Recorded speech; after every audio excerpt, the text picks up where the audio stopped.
December 24th, 1846, Christmas Eve. While many in Savannah, Georgia, gathered around the fireplace, singing carols and waiting for Santa's gifts, at another place, Harrowfield Plantation, the atmosphere was unbearably heavy.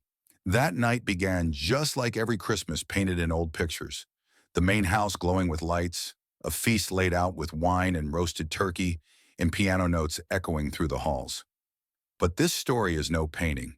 It is one of the most chilling tragedies of the 19th century American South.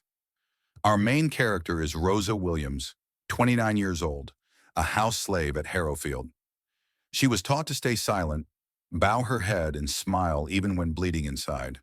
But tonight, Rosa was no longer the obedient servant. She was about to turn the Harrowfield family's Christmas into a bloody version of the holiday. If Hollywood ever made a movie about this, the poster would surely read, "Silent Night, Not Tonight." It is said that in less than 5 minutes, Rosa used a familiar firewood axe to end the lives of the four Harrowfield brothers, men who believed themselves untouchable. That Christmas night, instead of a holy night, Savannah witnessed a storm of blood spilling onto white marble floors, red as wine. At this point, you might think, she must have gone mad? But no, this story is not about madness. It is about love betrayed, freedom stolen, and silence drowned in blood. Rosa did not kill out of insanity. She killed because of a man named Elias, because of promises that turned into daggers, and because of a lifetime lived as a shadow in a brightly lit house. The striking and bitter part is that the next morning, when Savannah awoke, instead of saying Merry Christmas, people shuddered and whispered, "Last night, there was a massacre." Newspapers called it the Harrowfield Christmas case, but among the slaves it was quietly remembered as the day justice walked in with an axe. In this video, we will travel back in time to see, why did a once gentle woman like Rosa become the stormbringer? What did the four Harrowfield brothers do to make themselves her targets? And why is Christmas of 1846 remembered not for carols, but for the shriek of steel against bone? Hold on to your seat, because this story has no Santa Claus and no cute reindeer. Instead, it has an axe, blood, and a truth history tried to bury. And if you're wondering, so did Rosa escape in the end? Let me spoil it for you. She did not, but her death gave birth to a name that lingers even to this day. We will uncover it step by step, starting with the strange contrast of that Christmas night. December 24th, 1846. On Harrowfield Plantation, the contrast could not have been sharper. Inside the main house, candlelight shimmered against deep crimson curtains. A long oak table, nearly the length of a small boat, was draped in a spotless white cloth and laden with dishes that could make anyone's mouth water. Golden roast turkey, honey-glazed ham, creamy mashed potatoes, and garlic-buttered toast. Red wine gleamed like rubies inside crystal goblets. From the corner, a piano filled the air with Christmas melodies while the four Harrowfield brothers clinked their glasses and laughed as though the world itself had been created for their pleasure. To them, tonight was nothing less than a luxurious mass. There was no shortage of wine, no shortage of meat, and laughter drowned out every other sound. If Instagram had existed back then, they would have posted 100 photos with hashtag Merry Christmas, hashtag Life is Good. But just a step away, in the slave quarters, the picture turned instantly to ash gray. Ramshackle wooden huts let the freezing wind slice through every crack. A fireplace? Forget it. Only a few dying embers flickered weakly, casting just enough light to show rats scurrying across the dirt. Instead of the smell of roasted turkey, there was only dampness, sweat, and the endless coughing that became the sorrowful background music of the night. Children huddled beneath blankets as thin as paper, not dreaming of Santa Claus. They only prayed they wouldn't shiver so violently their teeth cracked. The adults sat in silence, their eyes hollow, worn down by endless labor, and haunted by the fear of who might be dragged out for a beating tomorrow. Christmas for them was merely an excuse for the masters to drink more and lose their temper faster. Inside the house, the clinking of glasses rang bright and merry. Outside in the huts, it was the clank of iron chains that echoed in the dark. One side had the piano's gentle music, the other the howling winds slicing through broken walls, sounding like the cries of children. The difference was so vast that if a traveler from the city happened to pass by, they would have thought they'd stepped onto two different planets. Yet both rested on the same soil. Soil that had swallowed Rosa Williams' childhood, her freedom, and even her love. You see, people often say Christmas is the season of hope and light. But at Harrowfield Plantation, Christmas was the season of coal dust, hunger, and shadows. While those in the main house prayed for peace on earth, the slaves whispered only one desperate plea: please let tonight pass without anyone being called out. To picture it clearly, imagine this. You're sitting in a lavish dining hall, before you a feast of roast turkey and red wine, the warmth of the fireplace behind your back. Then you step outside, and there on the same land, human beings shiver in the cold, with nothing but thin gruel and rags to shield them. The injustice is so stark it explains itself without words. And in the midst of this cruel divide, another fire began to smolder. Not the twinkle of candles, but the blaze of hatred in Rosa's eyes. While glasses were raised in celebration inside the main house, Rosa sat by the dying embers, staring into the fragile flame and imagining a very different Christmas. A Christmas where laughter in the great hall would fall silent. A Christmas where blood would flow in place of wine. And a Christmas where the name Harrowfield would forever be tied to a night no one would dare forget. Before Christmas of 1846 turned into a nightmare, there was a sweet moment when Rosa Williams believed her life could be different. That was when Elias Brown appeared on Harrowfield Plantation. Elias was unlike the other enslaved men. Tall, broad-shouldered, with bright black eyes. And most striking of all, he walked with his back straight.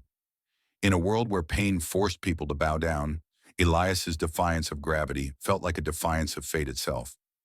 They first met at the wash station. Rosa was bent over, scrubbing tablecloths stained with the wine of the previous night's feast. Elias walked up, a sack of corn slung over his shoulder, sweat soaking through his shirt. He smiled. A rare foreign thing on land filled only with the sound of whips.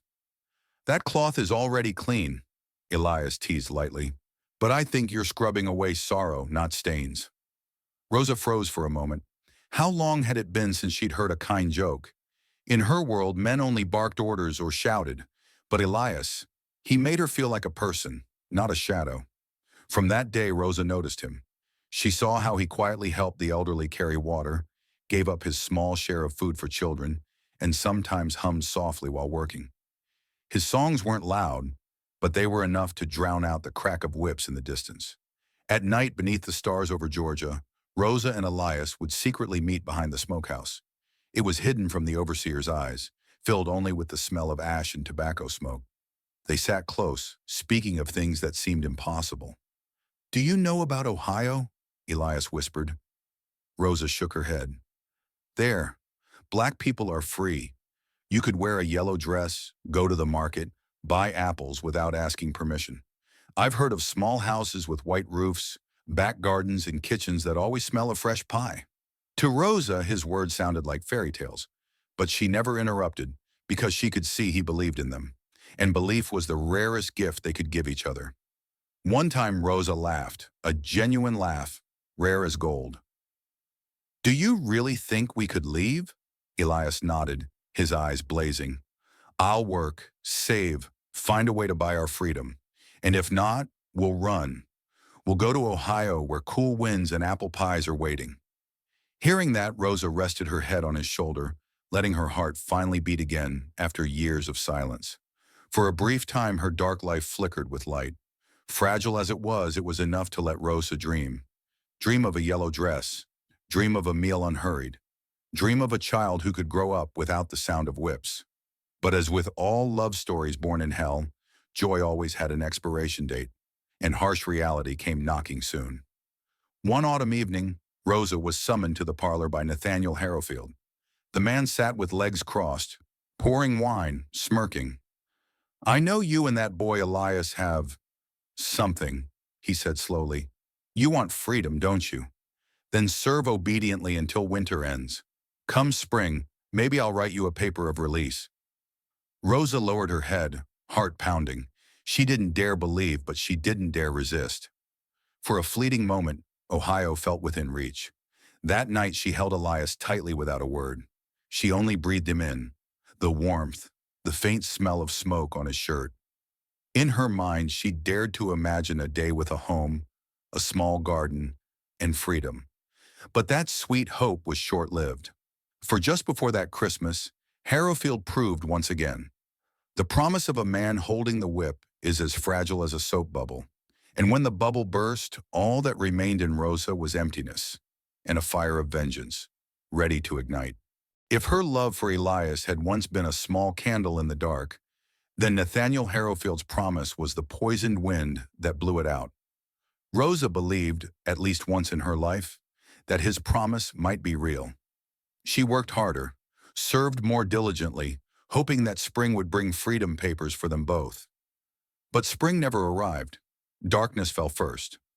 One early winter night, Elias vanished. No goodbye, no trace. Only whispers among the other slaves. He had been sold away in the night, sold like a strong mule, a profitable entry in the ledger. The next morning, Rosa carried a silver tray up to Nathaniel's room. She tried to keep her voice steady, though her hands trembled.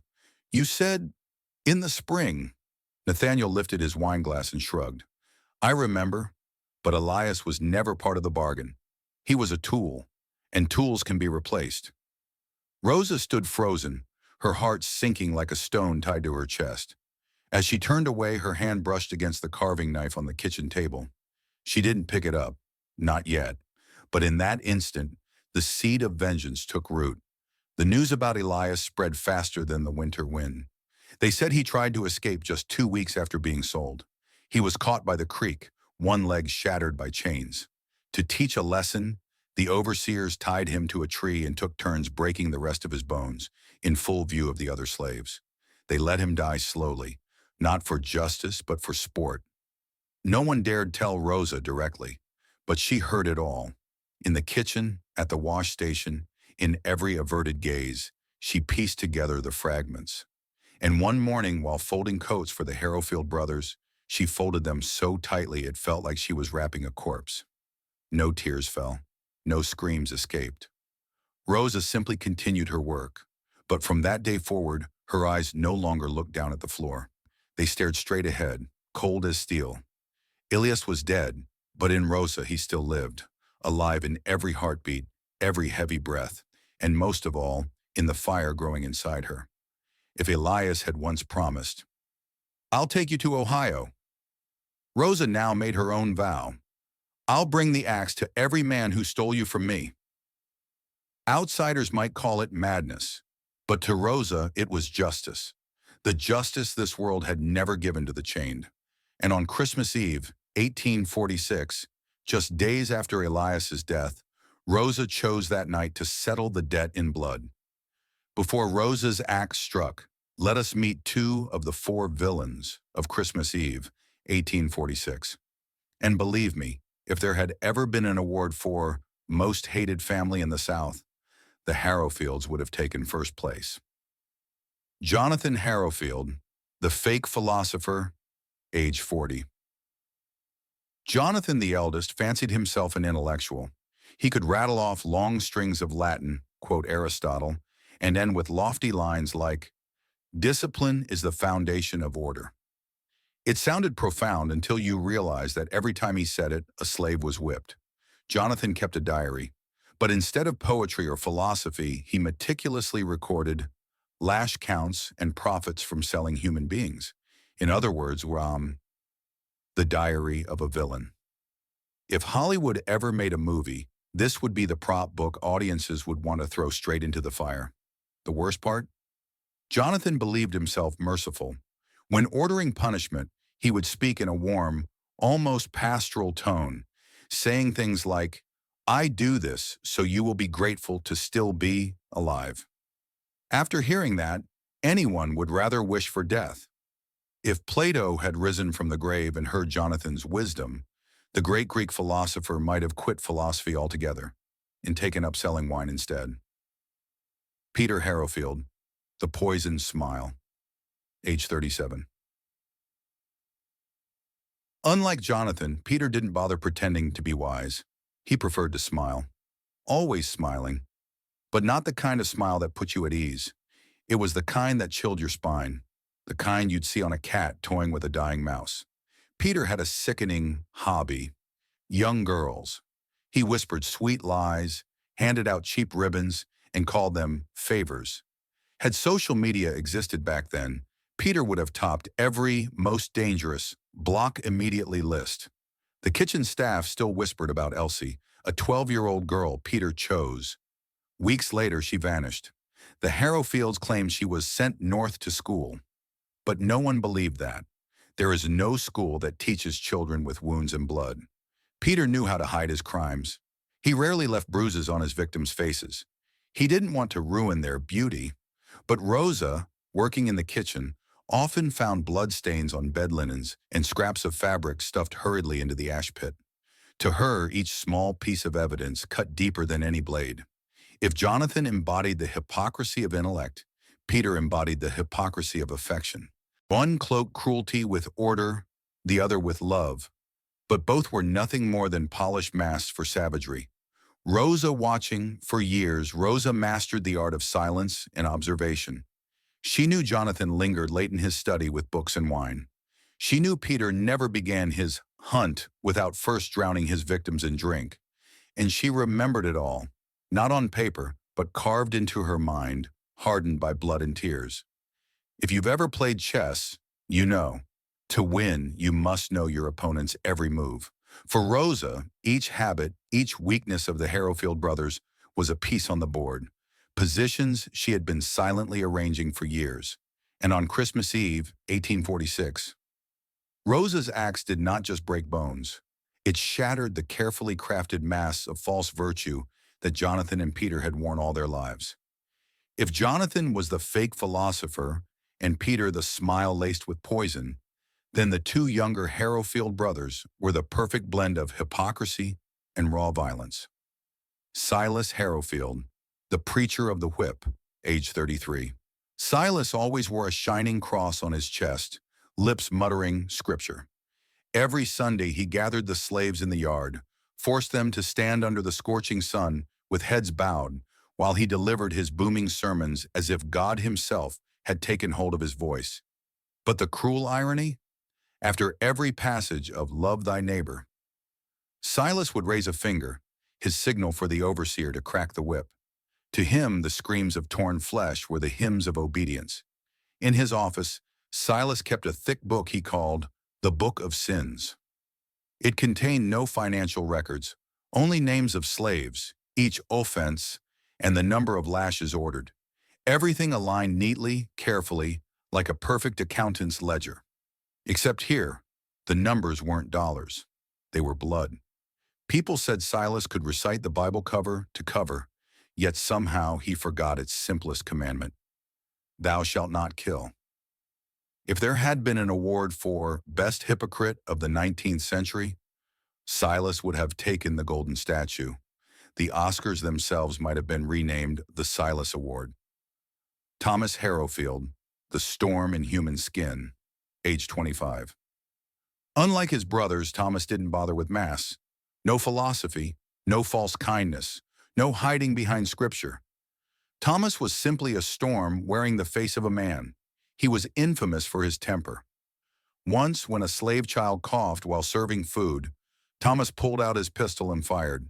The bullet grazed the boy, leaving his arm crippled for life.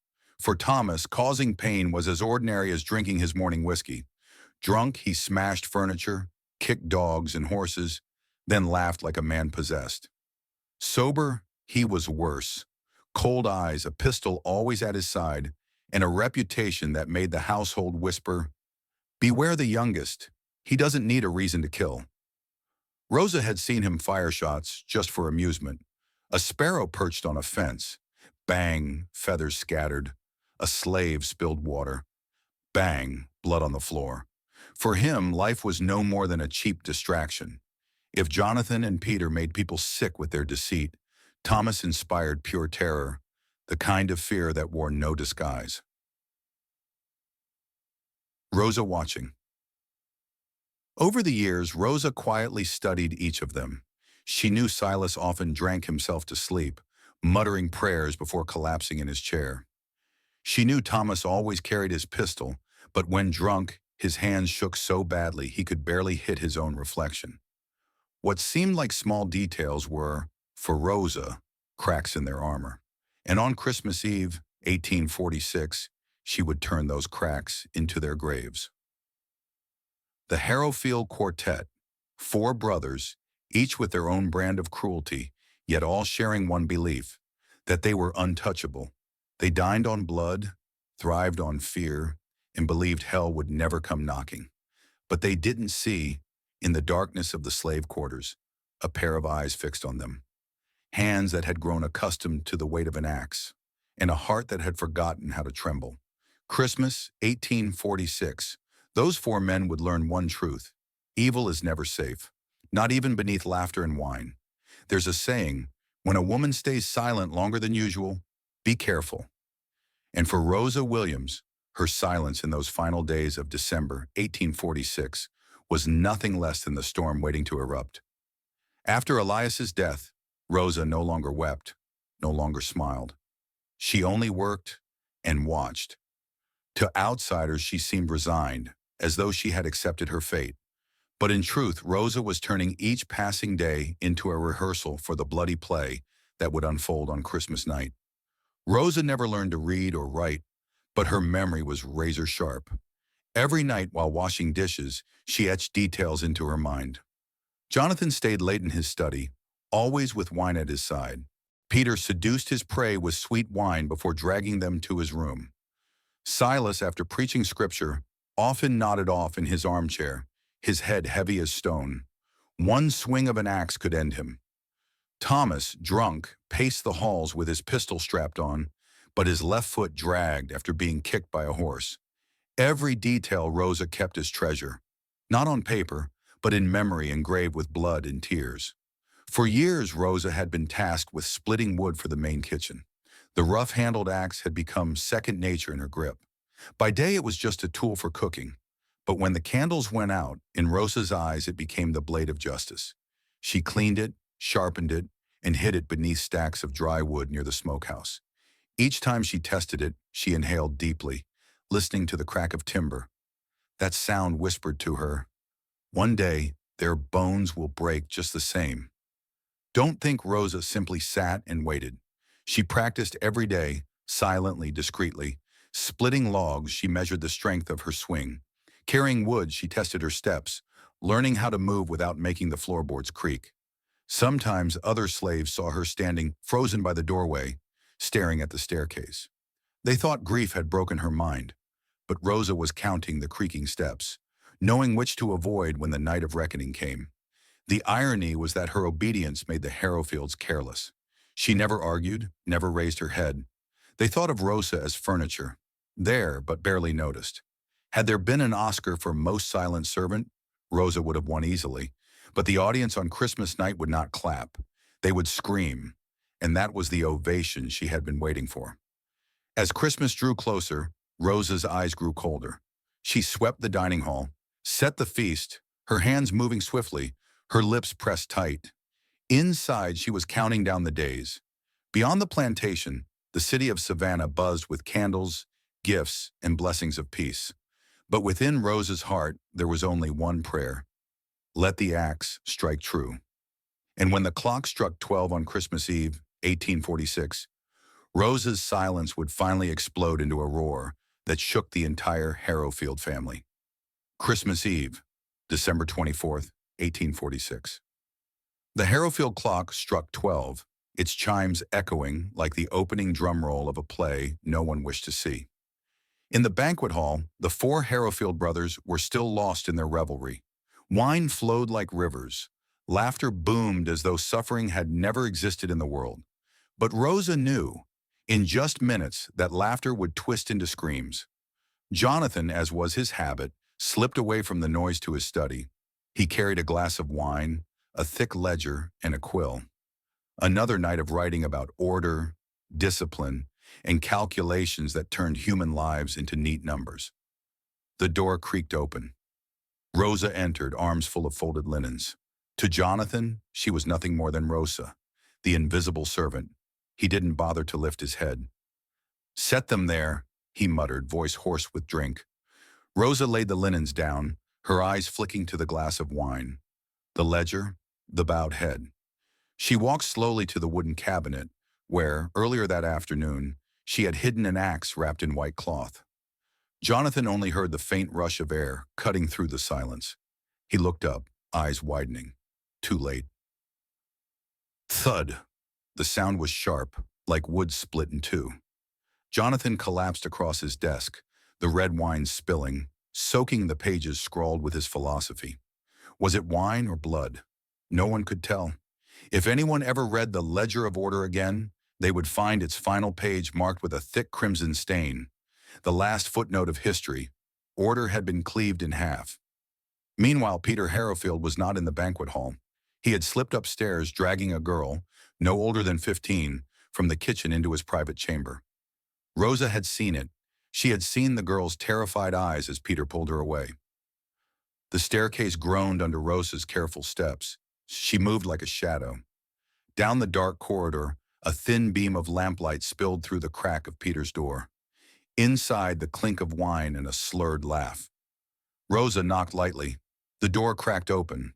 Peter's face appeared, hair disheveled, shirt half undone, that crooked, poisonous smile.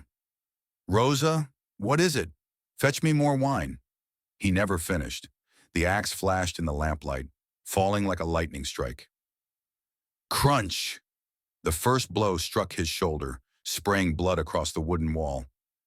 Peter shrieked, stumbling backward into the room.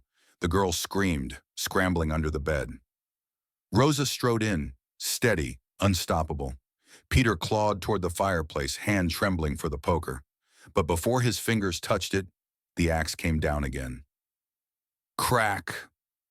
Bones shattered. Peter gasped, mouth open in a soundless howl. The infamous smile twisted into a gape of terror. Rosa paused, eyes locked with his. Her voice was low, each word cutting clear. Her name was Elsie. Do you remember? Then came the final strike, swift, merciless. Blood seeped into the rich carpet, staining every fiber as if inked red forever. In the corner, the young girl trembled, wide-eyed with fear. Rosa bent down, her voice soft now. No longer the executioner, but almost maternal. Run. Go to the kitchen. Find Aunt May. Don't open the door for anyone but her. The girl nodded frantically and bolted, her bare feet leaving crimson prints behind. Two had fallen. Jonathan, the false philosopher with his blood-stained ledger. Peter, the poisonous smile extinguished. Rosa stood in the corridor, her gown soaked with blood, the axe gripped tight in her hands. The fire in her chest had not dimmed. Two still remained, drunk and laughing, believing the night held only music and wine. They didn't know. To Rosa, the true carol of Christmas was not sung by choirs, but by the song of the axe. Christmas Eve, December 24th, 1846. The fire in the Harrowfield parlor had nearly burned out. Silas Harrowfield slumped in an armchair, Bible open across his lap, half a glass of wine at his side. His eyelids drooped, lips mumbling. The Lord gives order. The Lord gives discipline. If an angel had passed by just then, it would have covered its ears rather than listen to scripture twisted so grotesquely. Rosa stood in the doorway, her shadow long in the flickering light. She tightened her grip on the axe handle and drew a deep breath. Her heartbeat rose and fell with the crackle of dying embers. "Silas!" Her voice was low, rumbling like it came from the earth itself. He stirred, blinking drowsily. "Who's there?" Rosa stepped forward, emerging from shadow. Gone was the humble apron, gone the bowed head. Only her eyes remained, black, cold as ash. "Rosa, why are you awake? You should be praying." Thud. The axe cut through his words, a dry, brutal sound, the final chord of a hellish hymn. The Bible slipped from his lap, its pages splattered red. Rosa stooped, turned to the verse that read, "Thou shalt not kill," and placed the book back on his chest. a wordless mockery. Silas Harrowfield, the preacher of the whip, had delivered his last sermon, written in his own blood. The crash of the chair, the sudden scream, jolted Thomas Harrowfield awake. He stormed into the hall, eyes bloodshot, shirt half open, pistol in hand. "Rosa!" he roared, his voice thick with liquor. "You wretched bitch! You think you can fight me? Come out! I'll make you beg for death!" His boots thundered across the wooden floor, pistol clattering as he waved it wildly. His shadow stretched long, a drunken devil prowling the house. Rosa did not flee. She waited in the dining hall, where the Christmas feast still lay untouched. The turkey had grown cold. The wine glimmered in half-filled glasses. The table, once a symbol of grandeur, now looked like a stage awaiting its final act. She pulled out the head chair, the one Jonathan usually claimed, and sat. The axe rested on the table, dripping blood onto the spotless white cloth. Thomas burst through the door, pistol leveled. He froze for a heartbeat at the sight. Rosa, seated tall at the head of the table, like the mistress of the house. "Stand up!" he bellowed. Rosa didn't move. She only looked at him, her calm stare making the storm inside him rage hotter. The gun fired. The bullet whizzed past, splintering the chair just behind her. Rosa didn't even flinch. Cursing, Thomas fumbled to reload. But the alcohol made his hands tremble. A cartridge slipped, clattering to the floor. That was all Rosa needed. She surged to her feet, seized the axe, and charged. Thomas looked up just in time to see the blade flash. Crack! The first blow split into his shoulder, and he screamed, "You witch! I'll—" Crash! The second strike silenced him mid-curse. He crumpled, blood pouring across the tablecloth like spilled wine. Breath ragged, Rosa steadied her shaking hand and delivered the final blow. The performance of violence was complete. The Harrowfield mansion, once filled with laughter, now echoed only with the hiss of wind through window panes and the drip of blood on wood. Jonathan, the false philosopher. Peter, the poisoned smile. Silas, the preacher of the whip. Thomas, the storm unchained. 4 men, 4 faces of cruelty, now lay in the fortress they thought untouchable. Rosa stood at the head of the table, her dress soaked from hem to elbow, the axe clenched firm. Her eyes no longer belonged to a silent slave. Christmas Eve of 1846 had been rewritten. There was no silent night, only a night of reckoning. The Harrowfield mansion, once filled with the sound of piano keys and clinking glasses, was now silent. Only smoke from the dying hearth lingered, and the stench of blood clung to every curtain, every floorboard. Rosa stood in the center of the dining hall. Before her, the unfinished Christmas feast still remained. The turkey cold, the mashed potatoes hardened, the crystal glasses still catching flickers of candlelight. Everything appeared lavish, but now it was nothing more than scenery and a play of blood. Slowly, she lowered herself into the chair at the head of the table, the seat once reserved for Jonathan. Tonight, it was a throne, and instead of a crown, Rosa wore a halo of fresh blood. On the table, an unopened bottle of red wine caught her eye. She twisted the cork, poured into a glass. The crimson liquid swirled, mingling with drops of blood dripping from her hand, as though the drink had been blended in hell itself. She raised the glass, not in celebration, but in remembrance. Elias. The name left her lips in a hoarse whisper. For an instant, she saw his face in the candlelight. He was smiling, that rare smile that once lit the darkness inside her. She closed her eyes, drank. It burned, it seared, yet it was sweeter than any promise ever broken. Around her, the room seemed frozen. Jonathan slumped over his ledger. Peter sprawled lifeless on the carpet. Silas lay still with a Bible drenched in red. Thomas's body twisted on the stone floor. Pistol rolled uselessly beside him. The Christmas feast had become a banquet for the dead. Rosa sat upright, eyes dry, expression unreadable. She did not cry. She did not smile. Only the terrifying calm of a verdict carried out. She knew when dawn came, the authorities would arrive. She would be taken, judged, perhaps hanged. But in this moment, Rosa was not a prisoner. She was the judge, and the sentence had been delivered. Beyond these walls, families sang Silent Night, But here, silence was no hymn. It was the farewell to a dream destroyed. At the far end of the table, under the waning candlelight, Rosa remained seated, glass in hand, gaze distant. She sought no forgiveness, only memory, memory of Elias, of love, of a freedom that never came, silent, heavy, terrible in its beauty. Dawn, December 25th, 1846. A pale gray light crept into the Harrowfield mansion, falling across the darkened stains of blood. The grand Christmas feast of the night before now resembled nothing more than a graveyard within four walls. A neighbor, riding over to deliver a Christmas gift, was the first to glimpse the horror. One glance through the window, and his face went white. He wheeled his horse and galloped back to town. An hour later, 4 mounted deputies arrived with the sheriff. They stepped inside, boots sinking into the pools of blood, their faces stiff with shock. Jonathan lay slumped over his ledger. Peter sprawled broken on the carpet. Silas sat frozen with his Bible. Pages dyed red. Thomas stretched across the stone floor, pistol still by his side. And at the head of the table, Rosa sat motionless, her dress soaked in blood, her hands resting neatly on the banquet table, as though she were simply waiting for dessert. "Stand up," one deputy barked. Rosa did not argue. She only extended her wrists.